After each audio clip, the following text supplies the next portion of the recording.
प्राप्त है, उन जीवों का भविष्य नरक में है, बहुत बुरा होगा उनके साथ।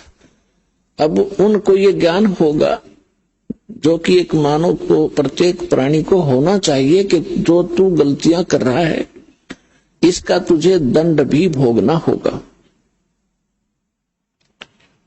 तो उसके बाद वो प्राणी, बुद्धिमान व्यक्ति, वो गलती किया नहीं करता। आज जो हाहाकार मची है संसार के अंदर, किसी भी भाग में जाकर देख लो या किसी और फील्ड में देख लो, एक माया कमाना उद्देश्य बना रखा प्राणी ने, चाहे झूठ बोल के, चाहे रिश्वत लेकर, चाहे हेरा फेरी करके। किस लिए? कि कोठी बनाऊंगा, अपने बच्चों को अच्छी शिक्षा दूंगा, उनके लिए कार खरीदूंगा, बैंक बैलेंस बनाऊंगा। पुण्यात्माओं, या भूल पट गई, हम भूल गए विधान को परमात्मा के। मासा घटे न तिल बधे, विदना लिखे जो लेखे, सच्चा सतगुरु मेट करवाई ऊपर मारे मेख। जब तक हम परम संत की शरण में परमेश्वर की रजा ग्रहण नहीं करते, तब तक हम केवल अपना किया कर्म ही प्राप्त करते हैं। उसके अंदर एक नए पैसे का कोई भी परिवर्तन नहीं हो सकता। यदि कोई 2 नंबर का पैसा इकट्ठा करके धनी बनना चाहता है, पुण्यात्माओं, समय आने पर उसके लिए बहुत बुरी बनेगी। बहुत से प्रमाण हमारे पास है, और प्रत्येक व्यक्ति जब इस ज्ञान को सुनता है उसको अपने किए कर्म का आभास भी होता है। और जब उसको पता चलेगा कि सचमुच ये कर्म ठीक नहीं है तो वो त्याग भी देगा। जब तक उसको ये पता ही नहीं लगेगा कि मैं जो कर्म कर रहा हूं ये सचमुच बुरा है, क्योंकि हम जिस क्षेत्र में रहते हैं वहां सभी वही क्रियाएं कर रहे होते हैं, तो हम निश्चिंत हो जाते हैं, सभी कर रहे हैं, नो प्रॉब्लम। लेकिन भाई अपराधों से लाख कर लियो, सबको प्रॉब्लम होगी। तो जैसे एक व्यक्ति जब इस ज्ञान से परिचित हुआ, ज्ञान से भी तभी परिचित हुआ जब उसका सर्वनाश हो लिया। वैसे तो हम भगवान को एक सेकेंडरी थिंग मानते हैं, देख लेंगे टाइम मिला तक भी मत्था टेक आवांगे, किसी गुरु जी के पास चले जावांगे, बाकी समय अपना धन कमाएंगे। और वो भी उसके लिए वरदान होता है जब उसके ऊपर ऐसा कहर टूट जाए और भगवान की याद आ जाए। एक व्यक्ति बता रहा था कि मैं घना निकम्मा आदमी था। अब पता चला कि मैं निकम्मा था, जब तक मैं घना अच्छा मान रहा था अपने आप को। मेरी एक टेप रिकॉर्डर की दुकान थी, रिपेयर एंड सेल की। उस समय ये सोनी की कैसेट चली थी, बहुत पुरानी बात है, और वो बहुत कॉस्टली होती थी, 30-30, 35-35 रुपए की आती थी। और मैं वो डुप्लीकेट तैयार करता था एज इट इज, जो मुझे इंक्लूडिंग रिफल और उसका कवर 2 रुपए की पड़ती थी, मैं 32 रुपए लेता था। तो भोली आत्मा 35 की बजाय 32 में मेरे पास लेने आते थे, और फिर वो कुछ दिनों में खराब हो जाती। तो मैं कहता भी देख ले कंपनी की है, मैं क्या करूं, तेरे टेप में गड़बड़ होगी। बहुत से पैसे इकट्ठे किए, इकलौता पुत्र था, सोचा था बच्चे को घना धनी बनाकर मरूंगा, इसको सारी सुख दूंगा। वो बच्चा ही बीमार हो गया, लड़का इकलौता पुत्र था। आसपास के डॉक्टरों को दिखाया, इलाज शुरू हो गया। इसके पैरेलल झाड़े झपटे वालों के पास भी, और अपनी जो पूर्व पूजा करते थे उनके परंपरागत पूजाएं थी, वहां भी सब क्रियाएं करवाई। ऑल इन वेन, सब असफल रही, और पैसा बाढ़ की तरह भुन रहा था। फिर बच्चा बहुत कमजोर हो गया। 1 वर्ष लगभग ट्रीटमेंट ऐसे ही चलता रहा। कभी थोड़ी सी राहत मिल जाए, फिर ज्यादा हो जाए, फिर राहत मिल जाए। जो मैंने पैसा कमाया था वो सारा का सारा जा रहा था, लेकिन मेरी समझ में नहीं आ रहा था। अब फिर कमा लूंगा कि वो बेटा ठीक हो जाओ। फिर क्या पता चला कि उसके दोनों किडनी फेल होगी। ऑल इंडिया इंस्टीट्यूट दिल्ली ले गया। उन्होंने बताया कि अति शीघ्र ट्रांसप्लांट कराओ, नहीं तो बच्चा नहीं बचेगा। जैसे तैसे किसी से कह सुनकर और एक गुर्दा प्राप्त किया। कोई सब इच्छा से दान करने वाला मिल गया। फिर भी उसके खर्चा बहुत हुआ, यानी उस समय 3.5 लाख रुपए मेरे उस गुर्दा के बदले बदलाने में लग गए। और पहले और खर्च हो लिया गना। जो मेरे पास धन था, वो मकान था, वो सब बेच दिया, किराए पर रहने लग गया। अब बेटा ठीक हो जाए फिर कमा लूंगा। तो कहने का भाव ये है कि लड़का स्वस्थ हो गया, गुर्दे सफल हो गया गुर्दा उसका। फिर गांव में एक प्लाट था, वो बेचकर शहर में छोटा सा मकान भी बना लिया। बच्चे के विवाह की तैयारी थी, अच्छी शिक्षा ग्रहण करवाई थी उसको, और अच्छी नौकरी की अपॉइंटमेंट भी उसकी होगी थी। विवाह की तैयारी कर रहे थे, खूब सारी धूमधाम से कार्य किए जा रहे थे। वो लड़का एक अपनी कार में जा रहा था, एक गाड़ी से टकरा गया ट्राले तक, यानी बस दुर्घटना में उसकी मृत्यु होगी। बस में जा रहा था। अब इकलौता पुत्र था, जिसको सुखी देखना चाहता था, दुनिया को लूट रहा था। फिर मेरा वो लड़का भी ना रहा, टक्कर मार के रो रहा था। फिर ऐसे ही आपका कोई भक्त मिला, उसने मुझे एक कैसेट दी। तब मुझे अपने किए कर्म का आभास हुआ और मेरा सर्वनाश हुआ। तो तब मैं परमात्मा की तरफ चला, ना तो शायद मैं भगवान भी याद नहीं करता। तो पुण्यात्माओं, परमात्मा कहते हैं, तुमने दरगाह का उस मैल नहीं देखा, धर्मराज के तिल तिल का लेखा। तुमने वहां देखा नहीं भगवान का, वहां कैसे अकाउंट होता है।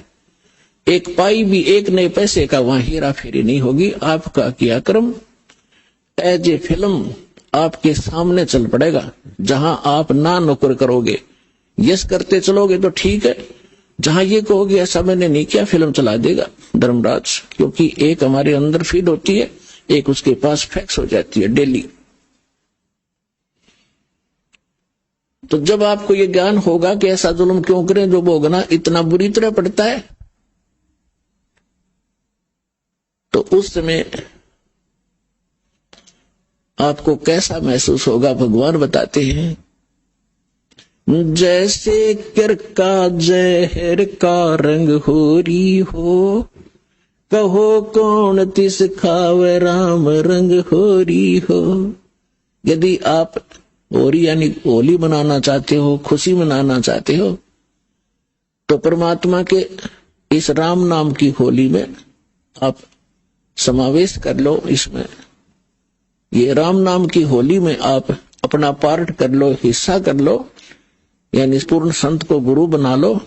और यदि आप यहां भी सुखी होना चाहते हो, परमात्मा की शरण ग्रहण करो। और फिर परमात्मा के ज्ञान के आधार से भक्ति करोगे, दान धर्म करोगे, तो आपको वो समर्थ परमात्मा आपके भाग्य में ना होगा तो भी देगा। हम जब तक परम संत के माध्यम से और परमेश्वर उस परम अक्षर ब्रह्म कबीर परमेश्वर की शरण ग्रहण नहीं करते, तब तक हम अपना केवल जो पूर्व जन्म का संस्कार है वही प्राप्त होता है। चाहे बुरा है तो बुरा मिलेगा, अच्छा है तो अच्छा मिलेगा।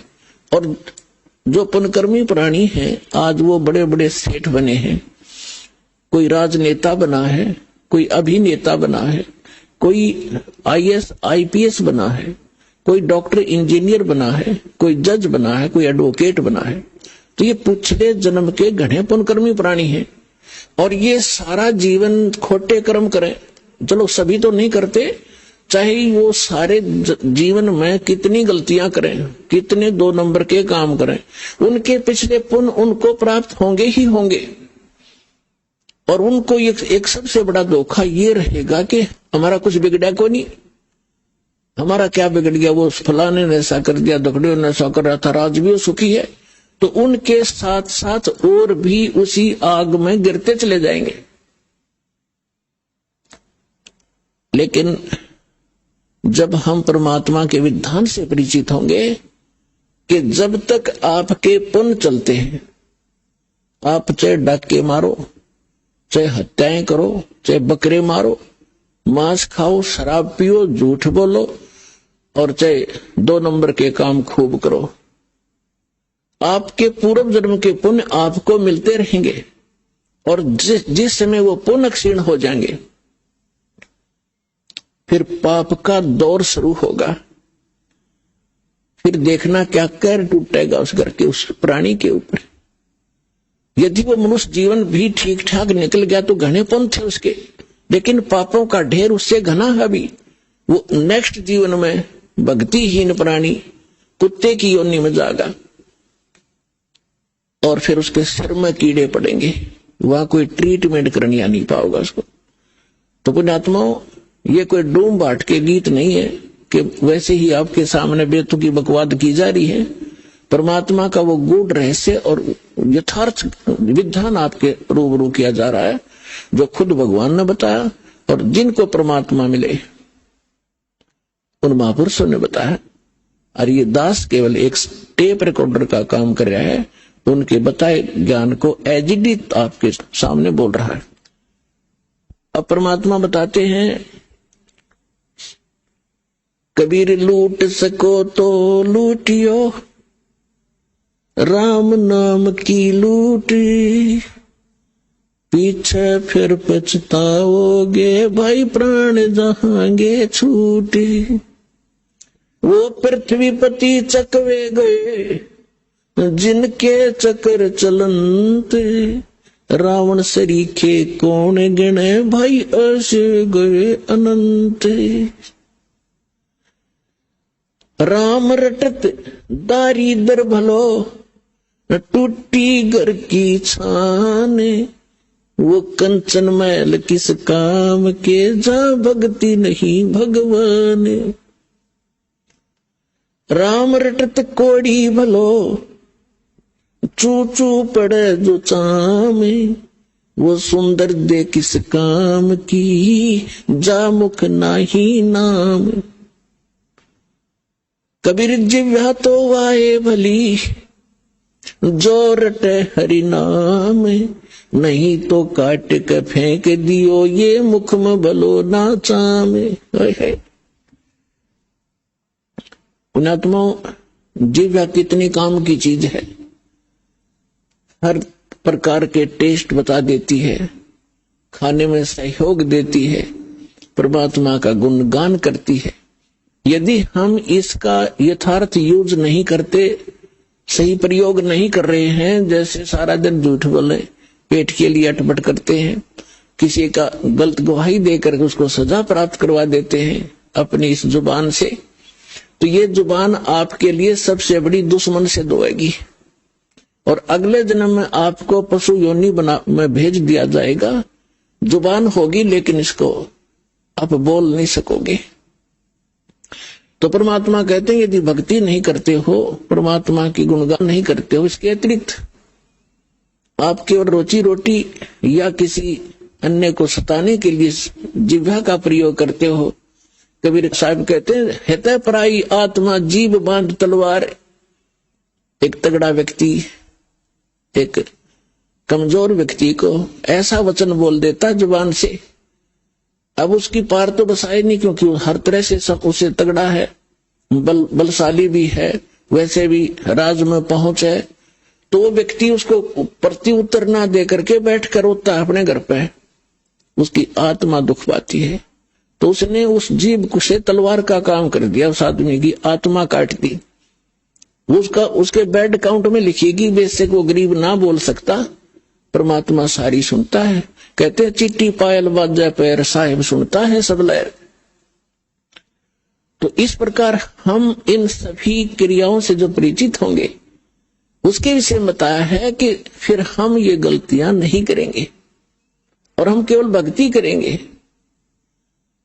तो परमात्मा बताते हैं कि जब आप भक्ति ना करके और अन्य किसी भी विषय पर चर्चा करोगे, आपको ये बात याद आवेगी, क्यों टाइम वेस्ट करा। अपने कोई भक्ति करेंगे या नित्यनेम करेंगे या मंत्र जाप करेंगे, ना अपनी कोई पुस्तक धार्मिक वो पढ़ेंगे, उससे पुण्य बनेंगे। इसके अतिरिक्त हम जो भी करते हैं बोलते हैं वो व्यर्थ है, वो यूजलेस है। इसलिए सभी संतों ने इस बात को समर्थन दिया है कि परमात्मा की भक्ति करो, बाकी आप जितना भी क्रिया इसके अतिरिक्त करते हो ये आपको लाभ नहीं देगी। अब जैसे आपने सुना था कि जैसे कर का जहर का रंग होरी हो, कहो कौन तिस खाव राम रंग होरी हो। अब जैसे जरा सा भी कोई पाप आप करोगे, आपको ऐसा लगेगा जैसे ये विष का कण है। जब आपको ये पता है कि ये वस्तु जो पदार्थ यहां पर गिरा है ये विष है, और उसका एक कण भी पड़ा हो, और विष के अवगुण से आप परिचित हैं, उसकी हानि से परिचित हैं, उसका एक कण किरका कहीं गिरा हो, क्या आप उठाकर जीभ का लगाओगे? उसको उठाकर ऐसे स्थान पर दबाओगे किसी और के भी हाथ ना लग जा, और अपने हाथ में भी 6 साबुन से धोओगे। तब आपको जब ये ज्ञान होगा कि आप जो क्रियाएं कर रहे हो, एक परमात्मा की भक्ति ना करके 2 नंबर के काम करते हो, मांस खाते हो, शराब पीते हो, हुक्का पीते हो, या और कोई दुराचार करते हो, आपको वो विष का कण दिखाई देगा। और जो व्यक्ति बुद्धिमान होता है, जैसे बालक तो गलती करते हैं, वो विष भी खा जाते हैं, मर जाते हैं, खाएंगे तो मरेंगे भी। और जब वो बच्चे बुद्धिमान होते हैं, कुछ सियाने होते हैं, फिर उनको पता चल जाता है कि ये सर्प है, ये बिजली है, ये विष है, और पहले वो उन्हीं को पकड़ लेता और मर जाता है। जब वो समझदार होता है तो स्वयं भी दूर भागता है और अन्य को भी सतर्क करता है कि बिजली का तार गिरा है, इससे दूर हो जाओ। और छोटा बालक होता है, जब तक बुद्धि काम नहीं करती, उसको पकड़कर मर जाता है। सर्प को भी छू लेता, पकड़ लेता है, उसको डस जाता है, वो मृत्यु को प्राप्त हो जाता है। और जब वो बच्चा बड़ा हो जाता है, उनके अवगुणों से परिचित हो जाता है, उसकी बुद्धि काम करने लग जाती है, तो फिर वो स्वयं भी बचता है, अन्य को भी सतर्क कर देता है। ठीक इसी प्रकार ये समाज सारा बालक बुद्धि का है। जब तक ये तत्व ज्ञान से परिचित नहीं है, परमात्मा के विधान से परिचित नहीं, तो सभी विष खा रहे हैं, सर्प की पूंछ पकड़ रहे हैं और बिजली के तारों को हाथ लगा रहे और मर रहे हैं। अब इस ज्ञान से, इस तत्व ज्ञान से आपका कलेजा हिल जाएगा। और इतना ज्ञान समझ के भी कोई नहीं मानता है तो महामूर्ख, और फिर उसका कोई ट्रीटमेंट नहीं, वो तो गधा ही है, इस जीवन में भी गधा है। जब हमें प्रत्यक्ष दिखाई देता है कि परमात्मा हमारे साथ हो जाएगा, तो हमें कोई दुख नहीं रहे। राजा भी भगवान की खोज में फिरता है, कोई संतों से मिलता है, कोई जंतर मंत्र कराता है। राजा से बड़े तो आप नहीं हो सकती प्रजा, ना सुखी हो सकती जैसा तुम मानते हो। राजा भी अपनी आपत्ति में परमात्मा की आड़ लेता है, और आपको सीधा ही भगवान मिल रहा, तो फिर आपका कौन सी कमी आवेगी, ये विचार करने की बात है। पहले तो दास आपको परमात्मा के विधान और इस ज्ञान से इतना परिपूर्ण कर देगा कि आपके हृदय में ये पक्की बात समा जाएगी कि कबीर इज गॉड, और ये रियलिटी है, वास्तविकता भी है। और फिर ये ऐसा प्रमाणित कर दूंगा कि ये भक्ति है, ये विधि है भक्ति की, और विधि नहीं है। आप बुद्धिमान हो, हमारे पास सदग्रंथ है, प्रमाण है, जिन महापुरुषों ने ये मंत्र जाप किया उनका उद्धार हुआ, वो मोक्ष हुआ, हम भी मानते हैं ये मुक्ति प्राप्त हुई इनकी। उनके अतिरिक्त कोई मोक्ष प्राप्त प्राणी नहीं है। चाहे वो सिद्धि कितनी ही कर गया हो, चाहे वो कितने चमत्कार दिखाकर मर गया हो, लेकिन वो मोक्ष प्राप्त नहीं है। तो फिर कौन सी समस्या रहेगी? फिर मूर्खता की। जान बूझ साची तजय, और करे झूठ तेने ताकि संगत है प्रभु, फिर सोपन में बिना दे। जो इतना ज्ञान समझकर फिर गलतियों पे गलती करता है तो बुद्धिमान व्यक्ति नहीं है, वो तो जानबूझकर बकवाद कर रहा है। अब परमात्मा क्या बताते हैं, राम नाम रटते रहो, राम नाम रटते रहो, जब तक घट में प्राणे, कब हो तो दीन दयाल के है बनक पड़ेगी कान। अब परमात्मा की भक्ति में आगे बढ़ने के कुछ फार्मूले हैं जिससे आप स्थिर रहोगे।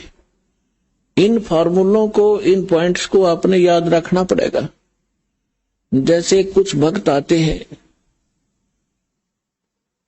कुछ ऐसे भक्त होते हैं जो सब जगह थक लेते हैं, झाड़ फूक करवा के, मंत्र जंतर जप के, गुरु बना के, और जब वो यहां आते हैं चाहे कितना भयंकर दुख हो उनके ऊपर, परमात्मा तुरंत ठीक कर देता है।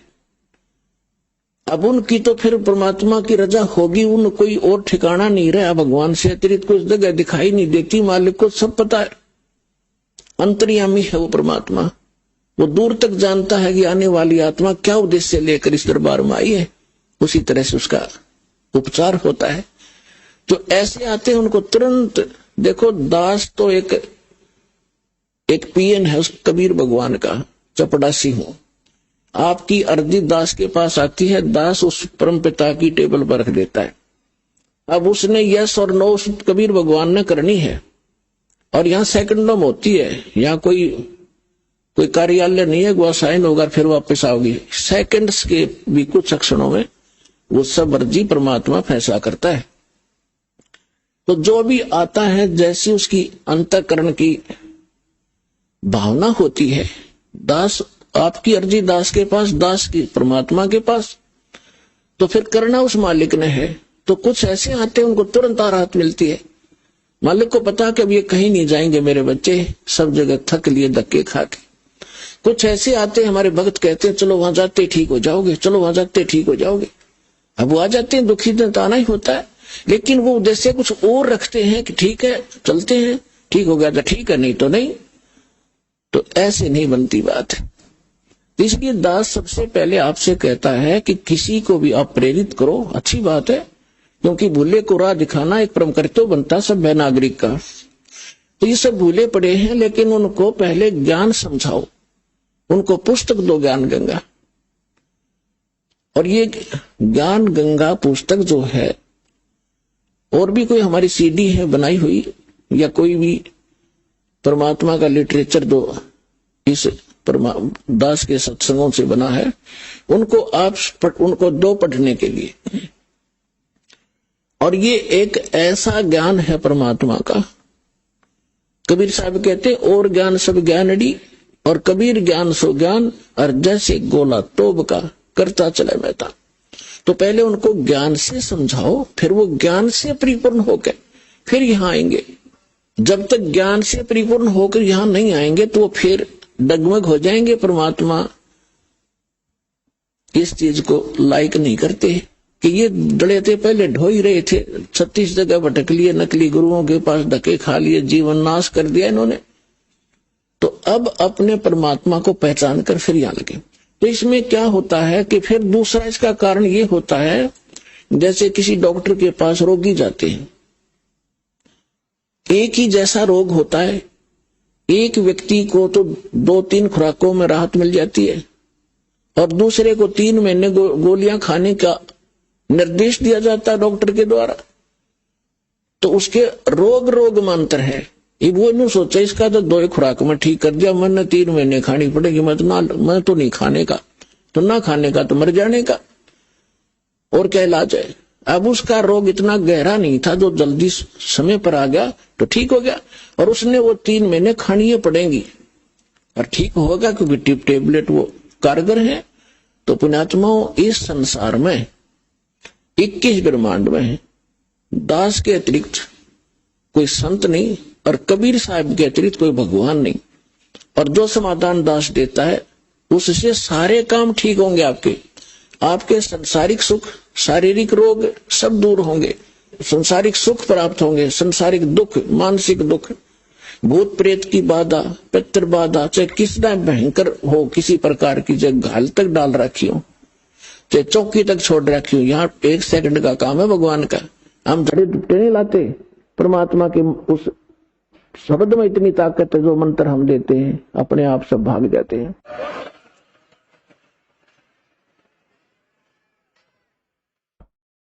फिर कहते हैं धीरे धीरे रे मना, धीरे सब कुछ होवे, माली सींचे 100 घड़ा, समय आवे फल होवे। अब ये फार्मूले आपने याद रखने इस मार्ग पे कि धीरे धीरे रे मना, धीरे सब कुछ हो। आप बच्चे को स्कूल में भेजते हो प्रथम कक्षा में, और फिर उसको परिपूर्ण ज्ञान प्राप्त कराने के लिए, रोजी रोटी के योग्य बनाने के लिए 20 वर्ष तक, 15 वर्ष तक फ्री छोड़ देते हो। BA करके फिर वो 5-4 वर्ष का कोर्स भी करता है, और फिर 2 रोटी का साधन उसको बनता है।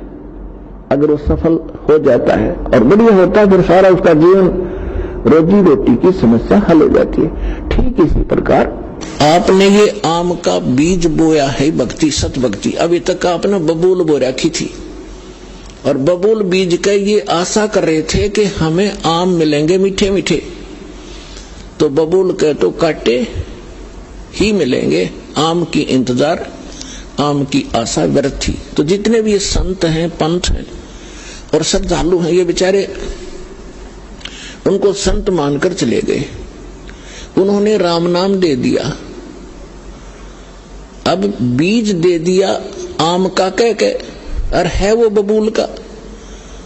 उन बीज भी दिया, यानी साधना भी कर रहे हैं, जैसा गुरुजी बता रहे हैं, वो फल भी रहा है। कुछ कहते हैं हमें या तो ऐसे दिखाई देता है, प्रकाश दिखता है, वो प्रकाश से का बीज दे रखा है तुम्हारे, जो प्रकाश युग काल है, ज्योत स्वरूपी निरंजन। तो आम का बीज कहकर सतलोक सतपुरुष की कथा सुना के आपको बीज दे दिए, काल के 5 नाम काल के जानो, ये राधा स्वामी वाले, और सभी आस लगाए बैठे में सुख होगा, हमें मोक्ष मिलेगा, सपने में भी इंतजार मत करना। बीज आम का बीजिए और फिर वो प्रोसेस अपनाइए जो एक बीज को बो के पेड़ बनाने तक जो क्रियाएं की जाती है, और फिर देखना। तो अब आपको आम का बीज मिला है, इसको बोइए, बीज दिया, अब इसकी सिंचाई कीजिए, इसकी सुरक्षा कीजिए। अब सिंचाई क्या है देखो पुण्यात्माओं, दास इस मार्ग का मास्टर है, इस मार्ग का डॉक्टर है। आप सभी विद्यार्थी हो, दूसरे शब्दों में आप जन्म मरण के रोगी हो। तो इस दास को इसका पूरा कंप्लीट कोर्स पता है, आपको बताया जाता है, तो आप जी वैसे ही कीजिए और फिर देखना इसकी सफलता कैसे। जैसे ये मंत्र हैं, ये तो समझो बीज है। ये मंत्र जाप कर आपको दिए जाते हैं, ये तो समझो बीज है, बो दिया आपके अंतःकरण में, वचन की शक्ति तय प्रवेश कर दिया। अब इसकी सिंचाई करनी है, इसमें खाद पानी डालना है। तो उसके लिए कहा है, एक यज्ञ है धर्म की, दूजी यज्ञ है ध्यान, तीजी यज्ञ हवन की, चौथी यज्ञ परिणाम, और 5वीं यज्ञ है ज्ञान की। तो आप जी ने ये बीज बोने के उपरांत, जैसे खेत में किसान गेहूं बीज देता है, तो गेहूं बीज देने मात्र से सफलता नहीं होगी, उसमें खाद भी, पानी भी, उसकी सुरक्षा भी समय अनुसार देनी पड़ेगी, और उसमें घास फूस उग जाता है, उसको निकालना भी प्रॉपर पड़ेगा, तब वो सफलता प्राप्त होगी। इसी प्रकार आप जी ने ये 5 यज्ञ इस मंत्र के पैरेलल करनी पड़ेंगी। अब जैसे हम अज्ञानता के कारण इन अनाड़ियों के पास जाते थे, ये क्या क्या साधना बताते थे। कोई तो कहता था गायत्री मंत्र जाप कर ले, और कोई कहता था कि गीता जी का एक अध्याय डेली कर लिया कर पाठ कर लो। कोई जप जी साहिब की एक पुस्तक है उसको नित पढ़ने को कहते हैं। कुछ ये नित नियम का गुटका हमने बना रखा है गरीबदास के पंथ में, इस कुछ कहते हैं बस ये पढ़ लिया करो बेड़ा पार हो जाएगा। अगर मंत्र पता नहीं उठ पटांग क्या देते हैं वो। तो पुण्यात्माओं, जैसे पहले हम गायत्री मंत्र को लेते हैं। गायत्री मंत्र क्या है? ये एक यजुर्वेद अध्याय नंबर 36 का मंत्र नंबर 3 है, और इन अनाड़ियों ने इसको पता नहीं क्या बना रखा था। इसके आगे ओम अक्षर लगा लिया, ओम भूर्भुवः स्वः तत्सवितुर्वरेण्यं भर्गो देवस्य धीमहि धियो यो न प्रचोदयात्। और इसमें हम निरागोट्या करते और इसको यूं मान्या करते इससे मोक्ष होगा। ये प्रथम तो इसके साथ ओम नाम लगाने से ये मंत्र ही व्यर्थ हो जाता है। अब जैसे वेदों में महिमा पूर्ण परमात्मा की है और ओम नाम है ब्रह्म का, और महिमा ये इस मंत्र में महिमा है परमक्षर ब्रह्म की। यदि हम कोई पत्र लिखते हैं और उसमें शुरुआत में लिखते हैं मुख्यमंत्री या मंत्री, और वो भेजनी थी हमने प्रधानमंत्री गए, तो प्रधानमंत्री के पास नहीं जाएगी एप्लीकेशन। जिसको आपने एड्रेस किया वहां जाएगी, और वो उसका अधिकारी नहीं उसका आपकी एप्लीकेशन को सुन ले कुछ काम कर दे। हमने प्रधानमंत्री के एप्लीकेशन भेजनी थी और उससे हमें लाभ मिलना था। एड्रेस कर दिया उस मंत्री के या मुख्यमंत्री के, तो होगी व्यर्थ। तो ये ओम नाम इसके साथ लगाकर इसका और काम बिगाड़ लिया इन्होंने। दूसरी बात रही, अगर यदि इस ओम नाम ना लगा के और भूर्भाव से शुरू करके इसका बार बार आवर्ती करते रहे, रिपीटेशन करते रहे, तो इससे लाभ क्या होगा? इसके अंदर लिखा है जैसे इलेक्ट्रिसिटी विद्युत, इस बिजली के गुण लिखे हो कहीं पे कि बिजली पंखा चलाती है, अंधेरे को उजाले में बदल देती है, और ये ट्यूबवेल से जल निकाल देती है, आटा पीस देती है, पंखा चलाती है। तो इसके गुण लिखे हैं ये। इसको चाहे श्लोक बना लो, इसकी चाहे कविता बना लो, चाहे इसका कोई भजन शब्द बनाकर ढोलक पीट के गा लो, चाहे सारंगी ठागा हारमोनियम बांध के गा लो, वो गुण चाहे वैसे बता लो कि बिजली पंखा चलाती है, बिजली अंधेरे को उजाले में बदल देती है, ट्यूबवेल से जल निकालकर सिंचाई कर देती है, और बिजली आटा पीस देती है, पशुओं का चारा काट देती है। तो ये गुण तो उसके अंदर विद्यमान है। इसने एक बार पढ़ लो, चाहे इसने सारी उम्र बांच लो, वो गुण उसमें विद्यमान है। पर वो प्राप्त कैसे होंगे आपको? वो गुण प्राप्त कैसे हो, वो मेथड कौन सा है, वो भिन्न है। ये तो ज्ञान हो गया, ज्ञान यज्ञ है ये कि इस वस्तु में ये गुण है। अब वो प्राप्त कैसे हो वो गुण, उसके लिए सारा तरीका ही अलग है। उसके लिए उस ऑफिस का पता चाहिए जहां से वो कनेक्शन मिलता है। वहां फिर जाकर वो कहेंगे ये फॉर्म भरो, ये फॉर्मेलिटी लाओ, वो सारा पूरा करके एप्लीकेशन लगाओ, समय आने पर आपका कनेक्शन मिल जाएगा। तो जो गुण गाया करते थे आप उस बिजली के, अब आपको वो प्राप्त होने शुरू हो गए। फिर गाओ चाहे मत गाओ, वो गुण आपके शुरू हो गए। और फिर भी वो अच्छा है, बिजली बटन दबा दे, इतना ज्ञान तो रहना ही चाहिए कि बल्ब जगाना है ये बटन दबाओ, मोटर चलानी है ये दबाओ। ज्ञान यज्ञ फिर भी पैरेलल रहेगी, तो वो आपको सहयोग देगा, लेकिन जब तक कनेक्शन नहीं मिलेगा वो लाभ प्राप्त नहीं होंगे। तो इसी प्रकार पुण्यात्माओं, अभी तक ये ज्ञान का टोटा रहा और हम धोखा यूं खाते रहे कि ये संत जो है ये पहुंचे हुए हैं।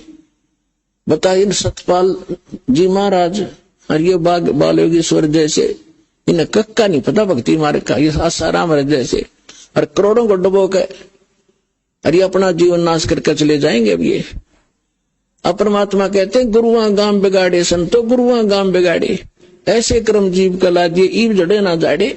ऐसे उलझा दिया, न समझाऊं तो उल्टे पड़े नो कहो भाई वह निंदा करता रामपाल तो। अरे भले आदमी हो, इसे बड़े बड़े माइक लाकर टेलीविजन पर मैंने निंदा करने में टाइम पाया। ऐसा मूर्ख हूं मैं कि मैं निंदा करूं, अपने कर्म बिगाड़ू। परमात्मा कहते हैं तिनका कबू ना नींदिए जो पाया तले हो, और कभी उड़ आखन पड़े पीर घडेरी हो। हम तो तिनके की निंदा नहीं कर सकते, इतना पाप लगे हमारे को। लेकिन जो परमात्मा ने डंडोरा पीटा था, सच्चाई कहा था ढोल के डंके पे, आज सेवा दास को मिली है। और आखिरी सांस तक निभाऊंगा तो सांस तड़के निकल जाओ।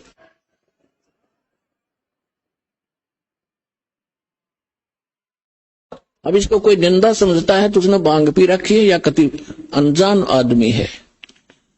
अब जैसे किसी ने नकली नोट बना लिए थे पीछे, और बहुत भी बनाते रहते हैं समय समय पर, और सरकार क्या करती है, डुप्लीकेट और ओरिजिनल को दोनों को साथ साथ दिखाती है। टीवी के माध्यम से, समाचार पत्रों के माध्यम से दोनों के फोटो दिखाए जाते हैं और बताया जाता है कि नकली ये है, ओरिजिनल में ये गुण है, इनमें ये भिन्नता है। तो क्या सरकार आलोचना करती है, महापरोपकार करती है, ना ठग लूट ले जाते संसार को। तो ये दास कर रहा है। हमारे ओरिजिनल नोट है, हमारे सदग्रंथ, और वो महापुरुषों की अमरवाणी जिनको भगवान मिला, और ये डुप्लीकेट अनुभव है इन संतों के जो उनसे मेल नहीं खाते, उनको त्याग दो, ओरिजिनल नोट ग्रहण करो गुरु वाला आश्रम में आके। इतनी सी बात है। अब इसको कोई निंदा कहता है तो कुछ दिनों में फिर वो इस ज्ञान को समझकर गुणगान किया करेगा, रोया करेगा एकांत में बैठ के, कैसे महापुरुष के बारे में मैंने क्या शब्द बोल दिए। कबीर साहब कहते हैं सतगुरु के सजदा करूं कर्म छुटाए कोट, और जो ऐसे सतगुरु की निंदा करे फिर जम तोड़ेंगे होठ। उसके बुरा हाल होगा उन लोगों का आगे चल के, समय पर ना सब ले तो प्रसंग जो चल रहा है उसी पर आते। इस भक्ति बीज को सफल करने के लिए बहुत से प्रोसेस है, प्रोसीजर है। इन सभी को आपने रेगुलरली अपनाना पड़ेगा। जैसे किसान फसल की देखरेख, उसमें सिंचाई, खाद पानी समय अनुसार और उसकी सुरक्षा आखिरी दम तक संभाल करता है, सुरक्षा करता है। तो कबीर साहब कहते हैं पाकी खेती देख के गर भाइयों मत किसान, अब हो झोले बहुत है घर आले तब जान। अब जैसे कई भक्त जो अपना जीवन नाश कर गए, यहां से एक दो परिवार चले गए, सारे सुख हो क्यों यहाँ के तो सुख सागर है। जब एसी रूम में बैठोगे तो ठंडक रहेगी, फिर वो भूल जाते हैं एसी रूम से बाहर गर्मी भी है। जहां एसी नहीं है तो वो कुछ दिनों में निकल जाते हैं एडमिट करके, और बाहर जाके फिर उनको पता चलता है कि क्योंकि जो उन्होंने 2-4 वर्ष पुण्य इकट्ठे कर लिए यहाँ रेगुलर शास्त्र अनुकूल साधना करके भक्ति करके, और 2-4 वर्ष वो यहाँ रहे हैं, तो उनको वो पुण्य संग्रह हो गए उनके। अब वो पुण्य तो काल देगा ही देगा उनको। अब वो क्या गलती करते हैं, क्या कहते हैं एक दूसरे भक्त को कि हमने तो 3 वर्ष हो गए नाम छोड़ दिया, हमारा क्या बिगड़ गया। सब अटपट की बातें हैं, घर बैठ कर भक्ति कर लेंगे।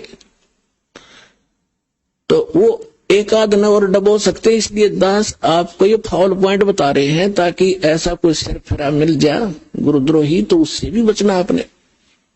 क्योंकि परमात्मा कहते हैं जैसे माता गर्भ को राख यत्न बना और ठेस लगे दक्षिण हुए, तेरी ऐसे भक्ति नसावे।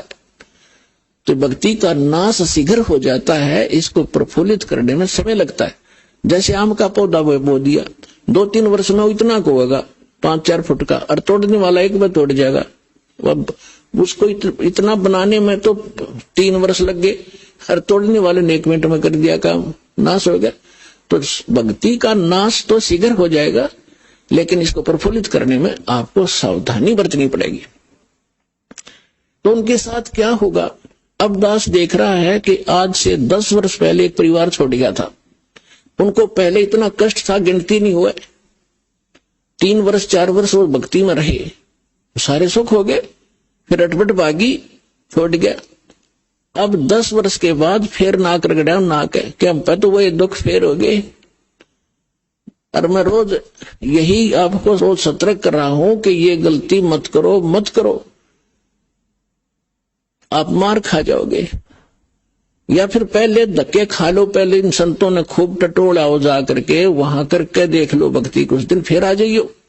कर बने बनाए काम ने बिगाड़ा नहीं करते।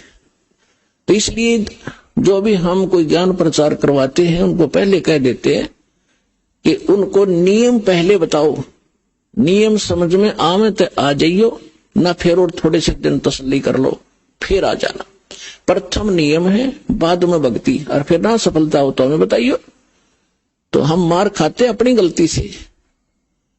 सतगुरु के दरबार में कमी कहेगी ना, अनसा मौज नहीं पावता तेरी चूक चाकरी मां।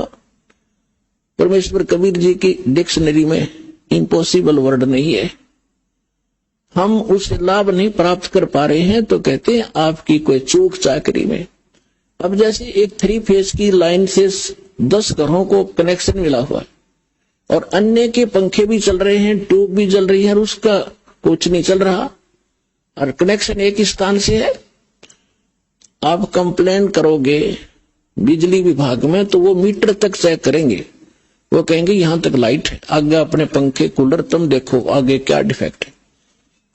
तो इसी प्रकार पुण्यात्मा, जो आप में अपनी त्रुटि के कारण परमात्मा की पावर आगे प्रवेश नहीं करके कोई काम नहीं कर पा रही है, तो आप अपना कोई त्रुटि देखो, पुनर्उपदेश लो, रिकनेक्शन करवाओ, रीसेटिंग करवाओ। लेकिन बार बार नामखंड करने से फिर परमात्मा अक्षुब्ध हो जाएंगे। ठीक है, हम ऐसे समाज में आप रह रहे हो अभी तो, जिसमें एक भक्त नाम लेके जाता है और घर वाले सारे विरोधी होते हैं, तो मालिक को पता है कि बच्चे को मजबूर भी कर सकते हैं, थोड़ी बहुत दिन ये संघर्ष करने में पक्का होगा, तब तक उसको नामखंड हो जाता है। तो ऑप्शन बनाया है कि उसको अपना दोबारा उपदेश ले, रीउपदेश ले, उसको रिकनेक्ट करवावे और फिर मालिक साथ देगा, दृढ़ हो। कबीर साहब कहते हैं सतना छोड़े सूरमा, सत छोड़े पतजा, और सत के बांधे लक्ष्मी या फिर मिले गया। अब जैसे इस दास ने जब शुरुआत करी, मेरे घर वाले सुनने को तैयार नहीं थे इस मार्ग को। मेरा भाई जहां भी मैं जाता था भक्ति में साथ रहता था, लेकिन जब ये ज्ञान उसको सुनाया था वो भी चिंगर गया, ने बोला इसे यो के था। फिर मैं भी सुनो इससे बड़ा कोई हो सकता है। और जब उनको ज्ञान हुआ सारा परिवार और सबसे आगे खड़े हो गया वही भाई आकर के, तो संघर्ष फिर हमने नहीं छोड़ा, इस बात को लगे ही रहे। और आज देख लो कितना विरोध हुआ, जेल तक भेज दिया झूठा केस बना के इस दास पे, लेकिन आज सफल हुए। परमात्मा कहते सत ना छोड़े सूरमा, सत छोड़े पतदा, और सत के बांधे लक्ष्मी फिर मिला गया। हम परमार्थ में लगे हैं, स्वार्थ में गलती कर आदमी 100 बार जेल जाओ, और दुष्ट कर्म है उसका। यदि कोई अपराध करके जाता, निरपराधी तो एक स्वतंत्रता जैसी लड़ाई है। अज्ञान से ज्ञान को स्वतंत्र करवाना है, जीव को काल से स्वतंत्र करवाना है। इससे बड़ा संघर्ष और इससे बड़ा पुण्य में कर्म इस पृथ्वी पर नहीं है। आत्म प्राण उद्धार ही ऐसा धर्म नहीं, और जीव का उद्धार करा दे इससे बड़ा कोई पुण्य नहीं इस पृथ्वी पे। तो वो दास कर रहा, और अब मेरे बच्चे भी सारे लग कर तुम उसी में लग जाओ, सब अपने भाई बहन हैं।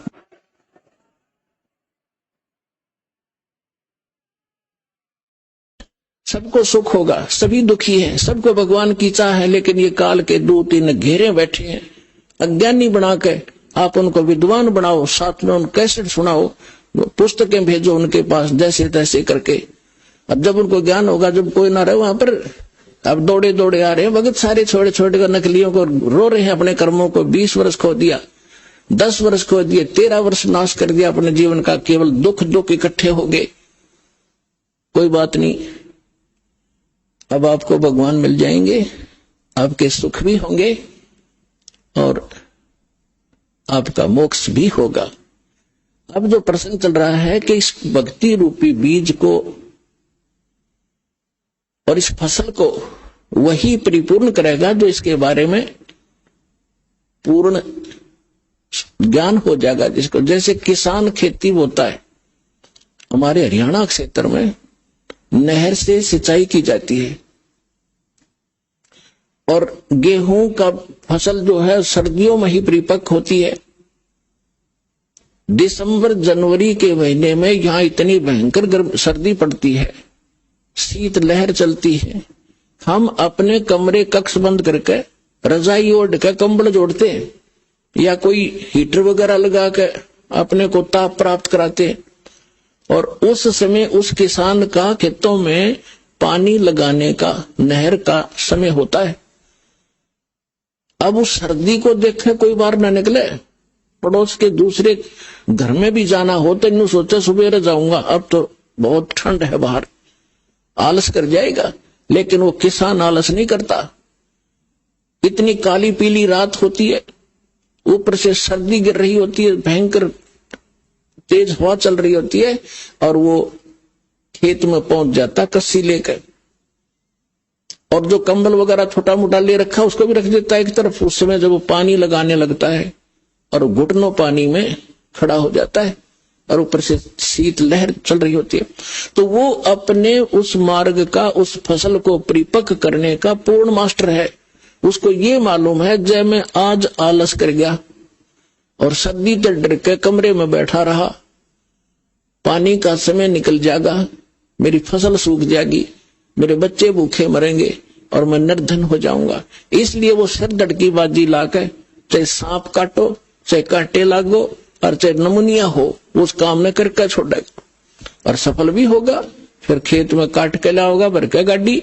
तो पुण्यात्माओं, आप जिस समय इस मार्ग के ऐसे मास्टर बन जाओगे, उस समय आप देखना ये संघर्ष करोगे ही करोगे, चाहे कितना ही दुख हो। दुख तो माल्य के मार्ग में होता नहीं, लेकिन हम महसूस थोड़ा सा कर लेते हैं, परमात्मा फिर साथ रहता है। आप जब मालिक के लिए संघर्ष करते हो, वो कोई बालक थोड़ा ही है। पिछले इतिहास देख लो, मीराबाई ने संघर्ष किया, उसके साथ कैसे कैर ढाए थे और मालिक ने पल पल पर मदद की उसकी। विष का प्याला प्यार दिया था तो नहीं मरी। विष का गुण है, नाश कर देता है बॉडी को, और परमात्मा ने गुण बदल दिया भक्त के कारण। तो उसके हाथ में सब पावर है। तो हम अपने भगवान को, उस समर्थ परमात्मा को पहचान कर और इस मालिक के मार्ग को ग्रहण करके फिर इतना दृढ़ होकर चलना पड़ेगा आपने। फिर सफलता देखियो, फिर इसका फल देखना, यहां भी सुख होगे और सतलोक में जाओगे सीधे जहाज में बैठ के। ये गारंटी देता दास आपको।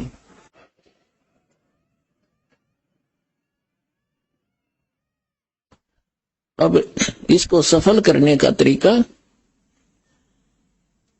एक यज्ञ है धर्म की, दूजी यज्ञ है ध्यान, तीजी यज्ञ हवन की और चौथी यज्ञ परिणाम। यज्ञ पांचवी ज्ञान है। ये पांचों यज्ञ आपसे यहां कराई जाती है। आप घर पे तो करते ही करते हो, लेकिन यहाँ एक विशेष डोज दी जाती है। जैसे हम ज्यादा सीरियस हो जाता है रोगी, तो डॉक्टर सबसे पहले जाते ही उसको ग्लूकोज वगैरह, ऑक्सीजन वगैरह लगाता है, एडमिट करता है कुछ समय के लिए। अब जो दास बता रहा था कि जो खेत में बीज बो दिया, बीज तो समझो ये मंत्र है, प्रथम, सेकंड और थर्ड, तीसरा सार नाम, और ये खाद और पानी है, ये पांचों यज्ञ। तो बुद्धिमान को संकेत बतेरा होता है कि किसान को मालूम है बीज बोन देने तो काम नहीं चलेगा, उसमें खाद भी डालना पड़ेगा। यदि आपके पास पैसा नहीं है ना किसान के पास, तो किसी तो उधारे लेगा या कितना ब्याज पे लेगा और उस खेत में खाद पानी प्रॉपर डालेगा। उसको मालूम है कि फ्री फल गया तो आप का कर्ज उतर जाएगा। तो इसी तरह आप जी ने इस भक्ति रूपी फसल को परिपक्व करने के लिए ये करना पड़ेगा दान धर्म। एक यज्ञ है धर्म की। अब धर्म जैसे आप यहां आते हो, या कोई रोटी खाने नहीं आता कोई, या परमात्मा के लिए आते हैं, अपने संकट के निवारण के लिए आते हैं, अपनी आत्मा के कल्याण के लिए आते हैं। तो यहां वो भक्त आते हैं। कौन भक्त? जो परमात्मा के घने लाडले होते। ठीक है, बच्चा मेले में बाप की उंगली छुटा गया और कितने धक्के खाता फिर रहा इधर उधर, तो बाप को वो कितना प्यारा होता है जब वो वापस आ जा। माता पिता को कितना अच्छा लगता है जब वापस मिल जा, और कोई मिला दे उसका भी एहसान मानता है। तो आज हम सभी अपने पिता की उंगली छुटवा के इस काल के मेले में बिछड़ गए, और हम रोते फिरते उस अपने पिता ने ढूंढ रहे हैं। वो पिता जब तक नहीं मिलेगा हमें संतोष नहीं हो सकता। चाहे दूसरे छोटा मोटा राहत हमें देकर रोना बंद करवा भी दियो, लेकिन वो माता पिता की कसक न्यारी रहे तो वह आज तक है हमारे। तो इस प्रकार जब आप यहां जो आ रहे हो वो बिछड़े हुए हो उस परम पिता के, जो 600 वर्ष पहले आया था। उस समय आप उंगली छुटा गए थे और अब तक भटक रहे उसको ढूंढते हुए। अब दया करी है दास के ऊपर, पहचान बताई है कि अपना पिता ये है, ये लक्षण है उसके। आप इस काल को पिता समझ रहे तो स्वार्थी है। तुम्हें होटल पे नौकर रखा हुआ है 2 रोटी के लिए, ये तुम्हारा पिता नहीं, सुखी नहीं दे सकता होटल का मालिक। अगर वहां कोई नौकर है तो आप इस होटल के मालिक के नौकर हो, 2 रोटी के लिए मूर्ख बना रखा है तुम्हारे को, अपने स्वार्थ सिद्धि के लिए। तो अब ये ज्ञान आपको कराया गया है कि ये है आपका पिता, ये देगा आपको सारा सुख, आपकी संपत्ति का हिस्सा देगा, ठाठ से रहोगे, धनी है ये। आप एक कंगाल के नौकर थे इस काल के। तो अब जितने भी भक्त आत्मा यहां आ रहे हैं और जो इनको माध्यम बनता है अपने पिता का घर बताने के लिए, उसका भी एहसान परमात्मा उसको भी इतना ही क्रेडिट देता है। अब यहां तक बताया है परमेश्वर ने अपनी वाणी में कि एक जीव को उस काल के खेमे काल के ग्रुप से निकाल कर और परमात्मा से जोड़ देगा, बता देगा रास्ता ठीक। उसको इतना पुण्य होगा जैसे करोड़ गायें अट्ठे में कटती हुई बचा दी हो, इतना पुण्य मिलेगा उस प्राणी को जो यहां तक का रास्ता बता देता है। और यहां आ जाता उसका तो कहना है कि कितना फल मिलेगा। अब जैसे एक प्राणी यहां ना आता, फिर अगले जन्म में गधा बनेगा, कुत्ता बनेगा, बकरा बनेगा, मुर्गा बनेगा, कितनी दुर्गति होगी। और उसका वो कहर टलवा दिया उस प्यारी आत्मा ने, समझदार ने, और अपने पिता के घर छोड़ दिया।